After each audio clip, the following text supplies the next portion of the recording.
اکثر دیکھتے ہیں کہ بہت لوگ اب بڑی محبت سے، بڑے جوش خروش سے کوئی کاروبار میں شریک ہو رہے ہیں، شرکت کا کاروبار کر رہے ہیں، لیکن کچھ مہینوں کے بعد آپ نے دیکھا جدا ہو گئے، لڑائی جھگڑے بہت زیادہ ہو چکے، کاروبار بھی ختم، دشمنیاں پیدا ہو گئیں۔ اب اس میں جو بنیادی کردار ہے لڑائی جھگڑے کا، وہ کیا ہے؟ حساب کتاب کا نہ لکھنا۔ حساب کتاب لکھتے نہیں اور پیسہ اوپر نیچے ہو جاتا ہے تو پھر لڑائی شروع ہو جاتی ہے۔ تو اس لیے جب بھی آپ کوئی کاروبار کریں، شرکت کا کاروبار ہو، کسی سے ادھار لے رہے ہیں، کسی کو ادھار دے رہے ہیں، تو سب سے پہلا جو کام کریں آپ اس کو لکھیں۔ آپ نے کسی کو پیسے دیے ہیں وہ بھی لکھ لیں، اور کسی سے پیسے لیے ہیں وہ بھی لکھ لیں۔ ادھار کا جو معاملہ کیا ہے وہ سارا حساب لکھ لیں کہ فلاں لے گیا ہے، فلاں تاریخ تک، فلاں مہینے تک اس نے پیسے واپس کرنے ہیں یا میں نے پیسے اس کو دینے ہیں۔ جب یہ حساب کتاب لکھیں گے تو کبھی بھی جھگڑا نہیں ہوگا، چاہے صدیاں بھی گزر جائیں، آپ کا کاروبار، آپ کا تعلق، آپ کی رشتہ داری، آپ کی محبت، آپ کی اخوت ہمیشہ برقرار رہے گی۔ جب حساب کتاب نہیں لکھیں گے تو لا محالہ ایک دو چانس بنیں گے، آپ کا پیسہ اوپر نیچے ہوگا تو محبتیں ختم ہو جائیں گی، دشمنیں شروع ہو جائیں گی، اور آپ کا کاروبار جتنا بھی بڑا بزنس آپ بنا لیں، جب معاملات خراب ہوں گے تو آپ کو نقصان ہوگا۔ اب دیکھیں، قرآن مجید کی سب سے بڑی جو آیت ہے وہ حساب کتاب کے لکھنے کے بارے میں اللہ نے فرمائی ہے۔ یا ایھا الذین آمنوا اذا تداینتم بدین الی اجل مسمى فاکتبوا، اے ایمان والو جب کوئی تم ادھار کا معاملہ کرو تو اس کو لکھ لو، اس کو لکھ لیا کرو۔ اب یہ سب سے بڑی دعوت جو اللہ تعالیٰ ہمیں دے رہے ہیں ہماری کامیابی کے لیے، ہماری محبتیں قائم رکھنے کے لیے۔ اب میں آپ کو چھوٹا سا ایک واقعہ سناتا ہوں۔ ہمارے ایک بزرگ گزرے ہیں، مفتی محمد شفیع عثمانی صاحب رحمۃ اللہ علیہ۔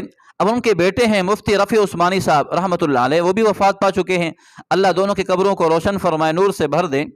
مفتی رفیع صاحب رحمۃ اللہ علیہ فرماتے ہیں کہ والد صاحب کے انتقال کے بعد دارالعلوم کی ذمہ داری میرے اوپر آئی، تو میری ذمہ داری سنبھالنے کے بعد، اہتمام سنبھالنے کے بعد کچھ مہینے بعد ایک بندے کا خط آیا، تو اس نے کہا میں نے دارالعلوم کے دارالاقامہ میں کچھ رقم جمع کرائی تھی فلاں مہینے میں فلاں تاریخ کو، آپ مجھے بتائیں کہ وہ رقم کتنی ہے اور کس مد میں ہے۔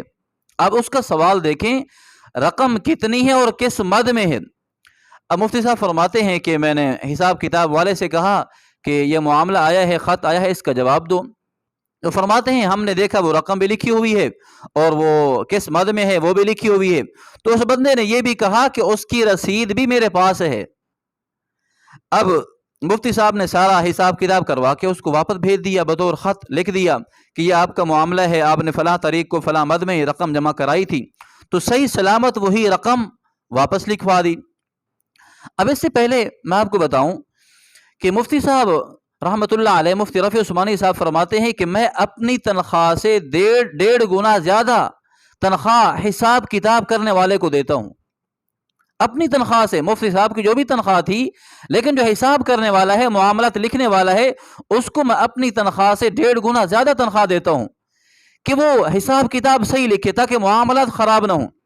اچھا، مفتی صاحب فرماتے ہیں کہ میں نے وہ جواب لکھ دیا بطور خط، تو اس نے کچھ دنوں کے بعد ایک اور خط بھیجا بطور مسرت، خوشی کے، کہ دیکھیں آپ کے والد کے جانے کے بعد آپ نے حساب کتاب کا، دارالعلوم کا حساب بہت محفوظ رکھا ہوا ہے، اہتمام میں لیا ہوا ہے۔